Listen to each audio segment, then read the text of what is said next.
नमस्कार, आप देख रहे हैं न्यूज ब्रीफ। मैं हूं आपके साथ आशा सरमाल। चलिए शुरुआत करते हैं जम्मू कश्मीर से जुड़ी खबरों की। सबसे पहले आपको दिखाते चले कि सड़क हादसे रुकने का नाम नहीं ले रहे हैं। मेंढर में आज एक बार फिर से सड़क हादसा पेश आने से 4 लोगों की मौत हो गई है और कई लोग घायल हो गए हैं।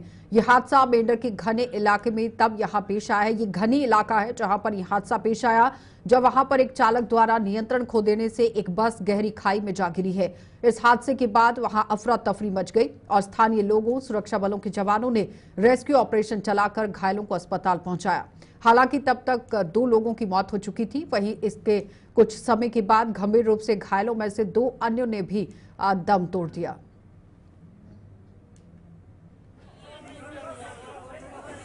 बस जो रूटीन सर्विस थी गानी टू मेंढर, आज मॉर्निंग में गानी से मेंढर आ रही थी तो just on the way accident हो गया, जिसमें हमें इंफॉर्मेशन दी हमारे अपने वर्करों के जो स्टाफ थे वो ड्यूटी में जा रहे थे, कैसे एक्सीडेंट हुआ। और हमने फुल तौर पर अपनी 15 एम्बुलेंस की सर्विस लाई, सारी एम्बुलेंस गई, सिविल एडमिनिस्ट्रेशन पुलिस सारे आ गए।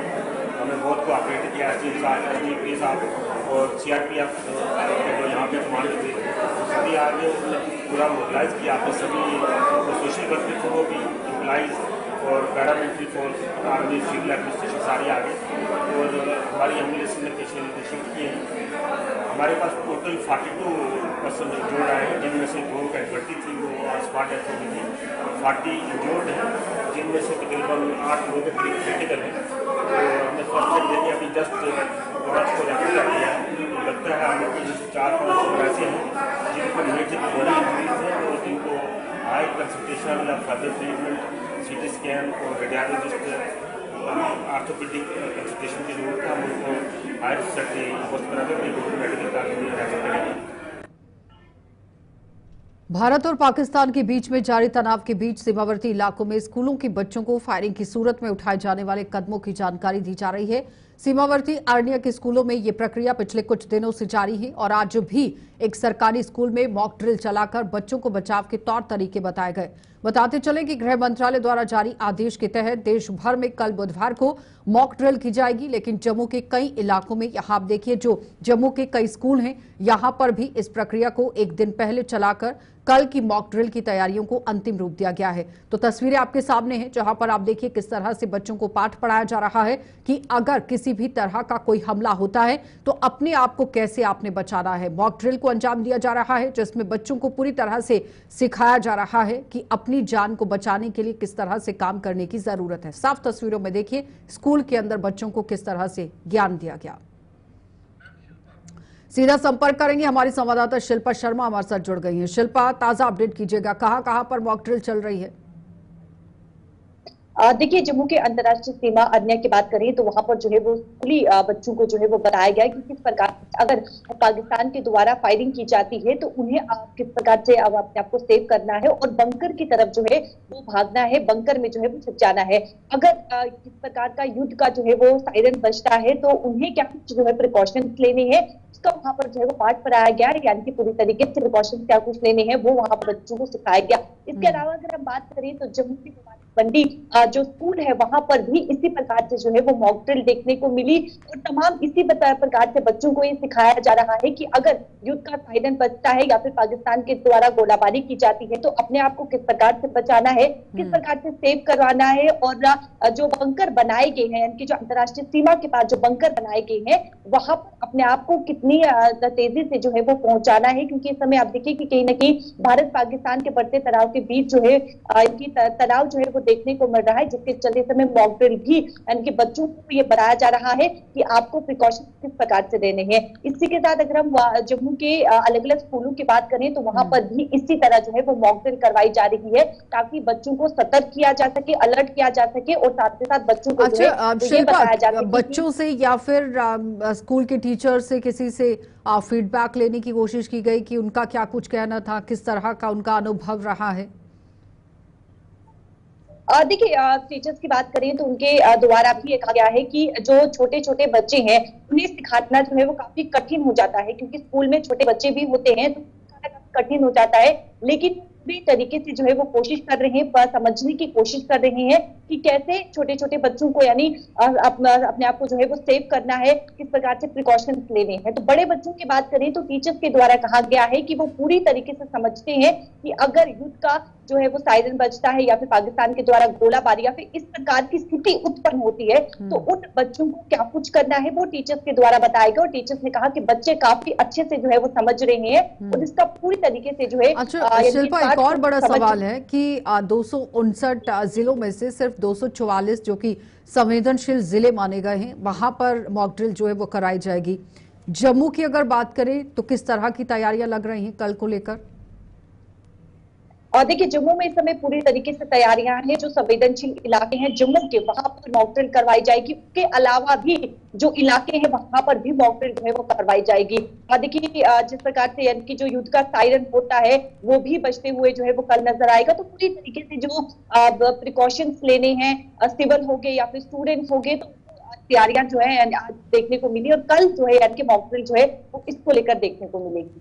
अच्छा, जिस तरह से हाई अलर्ट कहा जा रहा था कि स्कूल, कॉलेजेस, अस्पताल, एयरपोर्ट, रेलवे स्टेशन, कई ऐसी जगहें हैं जिन्हें हाई अलर्ट पर रखा गया है, वहां पर किस तरह की तैयारियां चल रही हैं? सिक्योरिटी को लेकर क्या कुछ काम किया गया है?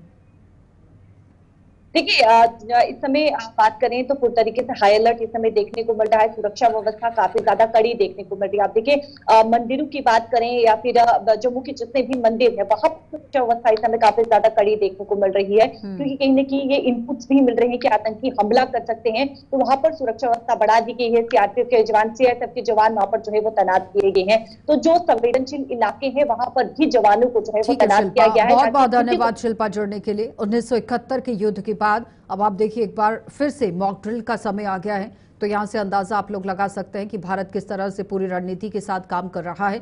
लेकिन फिलहाल पैनिक करने की जरूरत नहीं है, अफवाहों की तरफ ध्यान देने की भी जरूरत नहीं है। आगे बढ़ जाते हैं। जम्मू में मुबारक मंडी इलाके में स्थित government girls higher secondary school में भी आज छात्राओं को यहां फायरिंग की सूरत में बचाव के तौर तरीके बताए गए।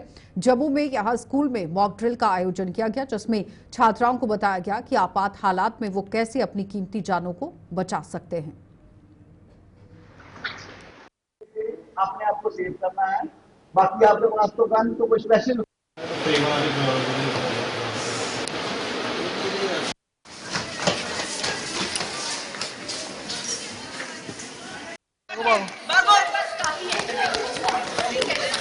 आ जाओ रोल भागते हुए आओ। और एक साइड लोगों ने सारे सेफ्टी स्टेप्स जो हैं वो अपनाने हैं, अपने आप को सेफ रखना है। ऐसी सिचुएशन हाँ, पाँव को उठाओ। ऐसे आ जाए। ये जो इस समय हमारी जो सिचुएशन चल रही है उसके कंसर्न में हमने बच्चों को बड़ी डिटेल में, हमारे यहाँ के लेक्चरर हैं जो उसी बॉर्डर एरिया के रहने वाले हैं, जगदेव जी, उन्होंने बड़ी डिटेल में बच्चों को ये बताया है कि जब भी ऐसी कोई प्रॉब्लम बनती है, जहाँ अक्सर बॉर्डर एरिया में वहाँ पे प्रैक्टिस के लिए भी ऐसा चलता रहता है वहाँ फायरिंग वगैरह का, तो वो किस तरीके से हमें उस टाइम जो है वो हमें अपने लिए प्रिकॉशनरी मेजर्स प्लस उस टाइम सेफ्टी मेजर जो हैं वो हमें लेने पड़ते हैं।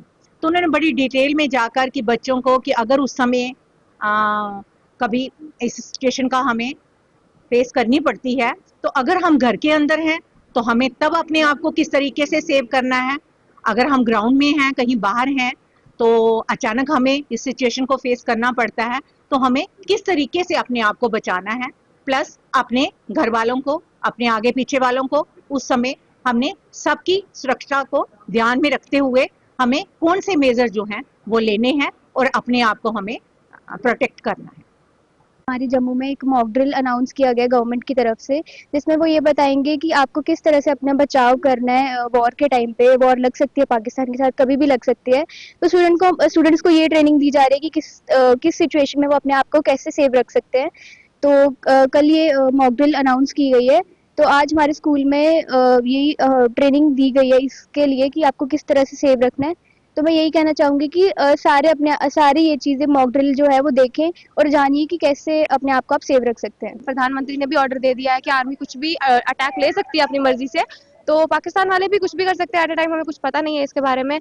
तो हमें स्कूल की तरफ से गाइडलाइंस दी जा रही हैं कि हमने अपने आप को कैसे सेफ रखना है। अगर हम बाहर हैं कहीं पे तब भी हमारे साथ कुछ भी हो सकता है, हमें कुछ पता नहीं है एट अ टाइम।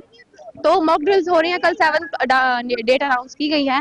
तो हमारे स्कूल में आज अनाउंसमेंट की गई है और हमें बताया जा रहा है कि कैसे अपने आप को सेफ रखना है। तो हमें अपनी गाइडलाइंस फॉलो करनी चाहिए। हमें यहाँ पे ट्रेनिंग दी जा रही है, जो मॉक ड्रिल होने वाली है कल, उसके कारण हमें ट्रेनिंग दी जा रही है कि हम अपने आप को कैसे सेफ रख सकते हैं। तो हमारे स्कूल वाले हमें सब ये ट्रेनिंग दे रहे हैं कि अगर कोई भी लड़ाई हो जाए, जैसे हमारे टूरिस्ट को मारा गया था कश्मीर में पहलगाम अटैक में, सिर्फ मेल मेंबर्स को मारा गया, तो कश्मीर के साथ तो जम्मू के जीएमसी अस्पताल में आज एक मरीज की मौत से गुस्साए उसके परिजन ने जमकर उत्पात मचाया। मृतक के परिजन ने यह इमरजेंसी में तोड़फोड़ और इस पूरे मामले में कुछ सुरक्षाकर्मी और स्टाफ के सदस्य भी घायल हो गए हैं। इमरजेंसी के सीएमओ डॉक्टर केवल शर्मा और सुपरिटेंडेंट डॉक्टर वीरेंद्र त्रिसल के मुताबिक मरीज की हालत बेहद गंभीर थी और उसने इलाज के दौरान दम तोड़ दिया। उसकी मौत से गुस्साए उसके एक परिजन ने आपा खो दिया और डॉक्टरों पर गंभीर आरोप लगाते हुए वहां पर जमकर तोड़फोड़ कर दी। सूचना मिलने पर यहां बख्शीनगर थाने के जो एसएचओ हैं आजाद अहमद, वो मौके पर पहुंचे हैं। ये आजाद अहमद जब मौके पर पहुंचे हैं तो उन्होंने देखा कि यहां सीसीटीवी फुटेज को खंगालने की बात हुई है। सीसीटीवी फुटेज के खंगालने के बाद इसी आधार पर आरोपी के खिलाफ कड़ी कानूनी कार्रवाई भी की जाएगी, ये बड़ी बात कही।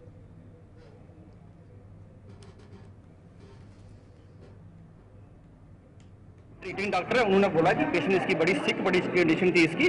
जैसे हम उसको रिससिटेट कर रहे हैं, ट्रीटमेंट कर रहे हैं, यहाँ रिससिटेट करते करते बेचारे की डेथ होगी, ठीक है ना। इन बिटवीन जो अटेंडेंट थे पता नहीं क्या है, वो हाइपर होकर पूरी इमरजेंसी को तोड़ के हमारा सिक्योरिटी वाले 2 बंदे जख्मी हुए और 2 सिस्टर हुई है और एक डॉक्टर, मतलब ये पूरा सिचुएशन। कितने लोग थे जो जिन्होंने तोड़फोड़ की है? सिर्फ एक बंदा लड़का था, एक ही लड़का। बाकी उनके जो बाकी फैमिली वाले बड़े कोऑपरेटिव थे, उनकी जो लेडीज थी, बाकी जो उनके जो अटेंडेंट थे, दे आर वेरी, मतलब एक ही बंदा था जो आपको। सारी पब्लिक प्रॉपर्टी है, इसमें पैसा लगता है बनाने में। देखो कितनी अच्छी इमरजेंसी बनाई थी, अब शीशे नए से तोड़े, नए पेशेंट आएंगे उनको भी क्या देखना, उनको बड़ा मतलब आगे वाला जो पेशेंट आता है उनको सुविधा नहीं मिलती, दोबारा इसी में पैसा लगता है और इतना पैसा तो ऐसे वाकई है। इसको लास्ट स्टेज है सिरोसिस का, एनकेफेलोपैथी में गया, उसको वहाँ कटरा से यहाँ शिफ्ट कर गए रात को, सवेरे इनकी डेथ हो गई। ये बड़ा क्रॉनिक शराबी था, लिवर पूरा डैमेज हो गया था, उसकी वजह से डेथ हो गई है। मगर हमें बड़ा दुख है इसकी जान का, जो नुकसान हुआ बड़ा काफ़ी हो गया है। हम वैसे ही मरम्मत रोज़ कर रहे हैं, रिपेयरिंग हो रही है, रंग हो रहे हैं। के दुख के हम साथ हैं, आप थोड़ा अंडरस्टैंड करने की कोशिश करो। सीसीटीवी फुटेज देख के बराबर कार्रवाई होगी। सिर्फ मैं ये रिक्वेस्ट कर रहा हूँ कि जो आप जाके अपने फादर है कौन है, इनके लास्ट राइट जो करते हैं वो करें। उसके बाद हम इधर ये कहीं नहीं जा रहे, आप आएंगे, पहले लड़के की ट्रीटमेंट भी हो जाए, सारी कार्रवाई फुटेज देखने के बाद होगी। आप इस चीज़ को मान लें, ठीक है। किसी की वो सपोर्ट नहीं की जाएगी, गलत बंदे को कानून सजा देगा।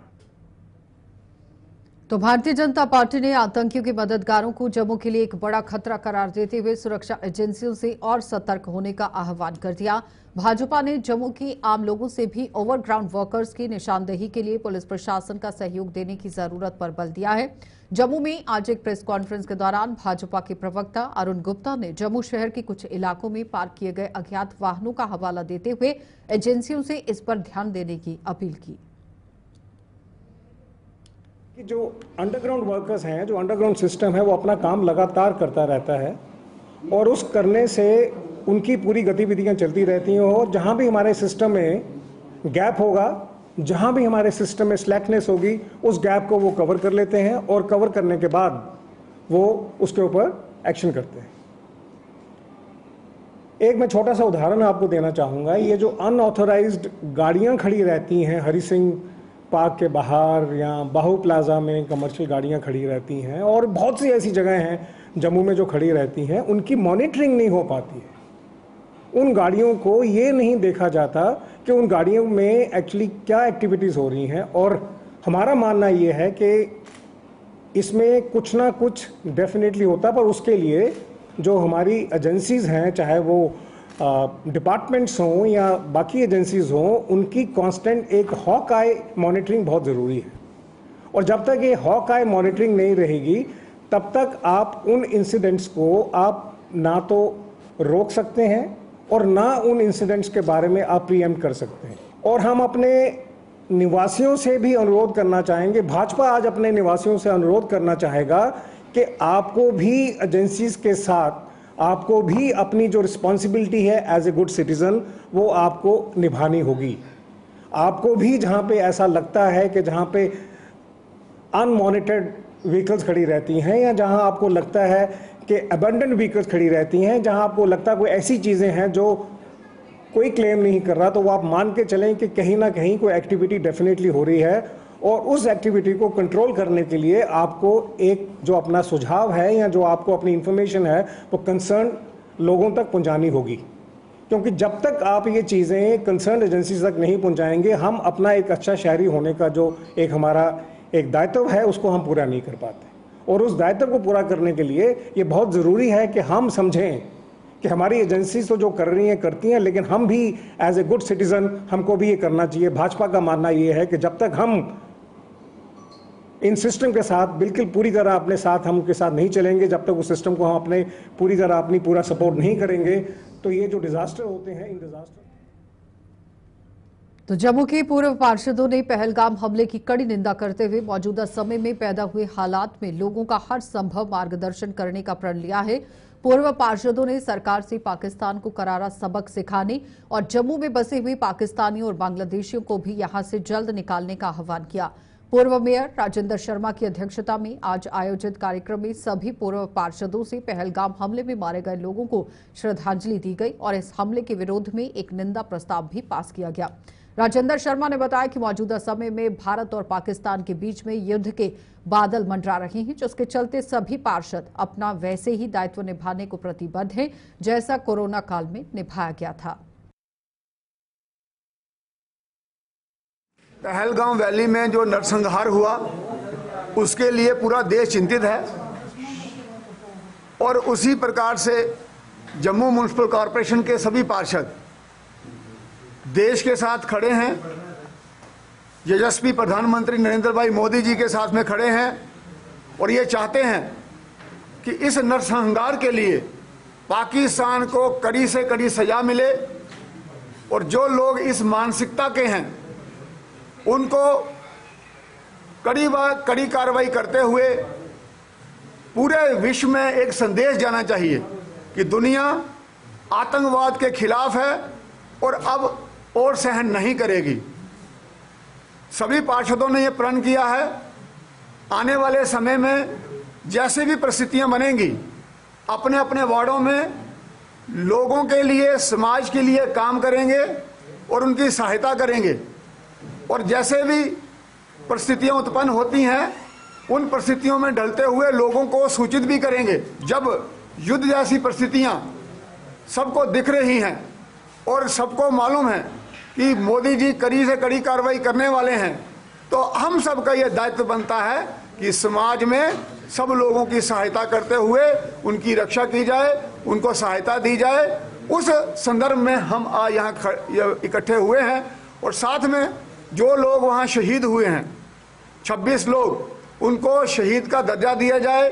ये आज हमने यहाँ से रेजोल्यूशन पास किया है और उसके साथ में हम सब चाहते हैं कि इन ताकतों के खिलाफ कार्रवाई हो और जम्मू कश्मीर से जो पाकिस्तानी हैं।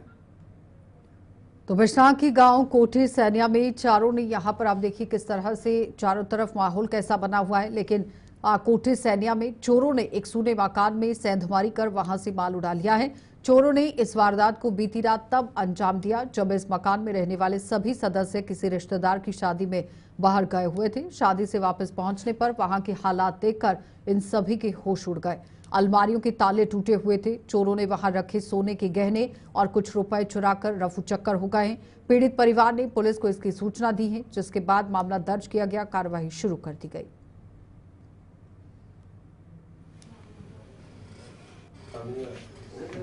मेरे भतीजे का ब्याह अस गए बराती को 9 सवा 9 घर निकले अस ते 9 साढ़े 9 11 बजे साढ़े घर रोटी पुटी ले हमारे जो भी गहना कट्टा है।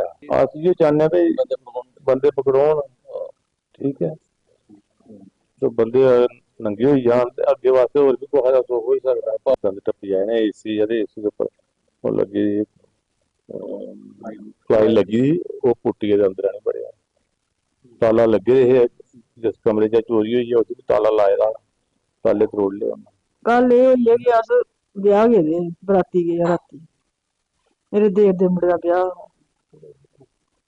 बराती गे अस ते बस उत्थूं दा आए ते 10 बजे 10:30 अस घर पुज्जे 11 बजे ते 11 बजे तक साढ़ी चोरी हुई है। कुड़ियां आई दियां मेरियां ब्याह उंदे सारे दे गहने लेई चुके मेरी भरती आई दी ओह्दे बी लेई साढ़े अंदरों है नहीं सामने कोई नहीं आया सामने आह्ले दरवाजे साढ़े बंद हे पिच्छू दा आया कोई आया पिच्छू दा आनियै चोरी करी गेदा एसी अलग एसी दे उप्पर फट्टी लगी दी ही ओह् फट्टी तोड़ी है कोई अंदर आया गहने आंदे दे ने चलो असें रिसेप्शन भी पाने न ब्याह बिच गहने ते पाने गै पौंदे एह् आई दियां भाई घर मेरे कोल भाई मां प्योके आ ते रखे दे मैं अपने घर रखने आ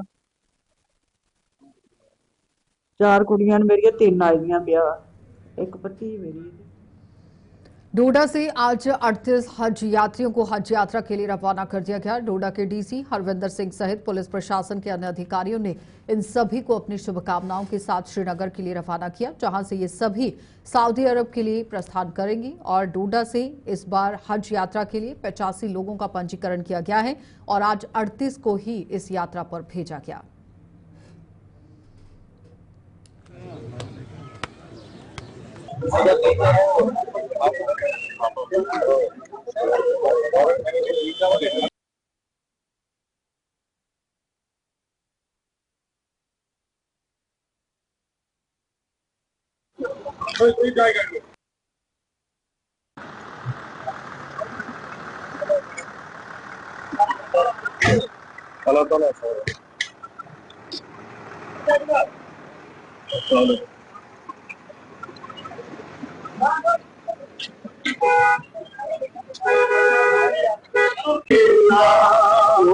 देखिए, जिला टोटल 85 हाजी साहिबानों का इस बार हज करने का प्लान बना है और उसी के तहत आज हमारा 38 लोगों का एक ग्रुप यहाँ से डिस्पैच हो रहा है जो कि श्रीनगर जाएगा और फिर वहाँ से आगे हज के लिए वो डिपार्ट करेंगे।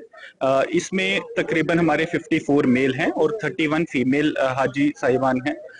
इनके लिए जो तमाम ट्रेनिंग्स हैं, जो तमाम वैक्सीनेशन की रूटीन है, जो हेल्थ चेकअप है, वो सारी चीजें पूरी की गई हैं और आज हमारे हाजी साहिबान उनके पूरे परिवार उनको यहाँ से अलविदा कहने आए हैं कि वो वहाँ जाएं और खुदा की बरकत लें और हम सब इनकी एक जो जर्नी है वो सुखद रहे और एक हेल्दी तरीके से ये वापस आएं और हम सब इंतजार करेंगे इनके वापस आने का और इनके जो भी एक्सपीरियंस है उनको शेयर करने का। देखिए, हज एक ऐसा मुबारक मौका होता है जो इस्लाम रिलीजन में किसी भी इंसान के लिए सबसे मुबारक मौका होता है और हर कोई इस चीज का बेसब्री से इंतजार करता है कि मुझे हज करने का मौका कब मिलेगा। आज जो ये हमारे 85 लोग जा रहे हैं, इनके चेहरे पे वो बरकत है, वो नूर है और वो खुशी है जो देखते ही बनती है और मुझे उम्मीद है कि वो इसी खुशी के साथ वापस आएंगे। इनफैक्ट जब वहाँ पे बरकत लेंगे तो मुझे उम्मीद है कि इनके वापस आते ही डिस्ट्रिक्ट में भी एक खुशनुमा माहौल बनेगा और मैं इन सब के लिए प्रेयर्स करता हूँ, विशेष करता हूँ। और गवर्नमेंट की तरफ से जो सुविधा की गई बहुत अच्छी की गई, वक्त वक्त पे हमें मैसेज दिए गए, वक्त वक्त पे हमें कॉलें की गई और बहुत अच्छे ढंग से कल से भी हमें यहाँ बुलाया गया। गाड़ियों का इंतजाम है, खाने पीने का इंतजाम है और बहुत अच्छा पाया गया और मैं इस वक्त यहाँ बहुत खुश हूँ कि अल्लाह ताला ने हम सबको हज बैतुल्लाह जाना नसीब फरमाया और इसी बात में आपसे बहुत अच्छा अरेंजमेंट देखा हमने यहाँ पे, बहुत ठीक ठाक तरीके से देखा। जो हमारा मुल्क है जम्मू कश्मीर है, इसके लिए अतहत के लिए दुआ की जाएगी, अमन ईमान के लिए दुआ की जाएगी ताकि अल्लाह ताला हमारे मुल्क को ईमान से रखे, हिफाजत से रखे, हर दुश्मन से बचाए इंशाअल्लाह। इस वक्त मैं तो समझ रहा हूँ कि मुझे इतनी खुशी है कि जिसकी कोई हद नहीं है। बहुत अच्छा, हर मुसलमान की दिली तमन्ना होती है कि एक बार हम जरूर। चलिए, न्यूज़ ब्रीफ में इतना ही, इजाजत दीजिए, नमस्कार।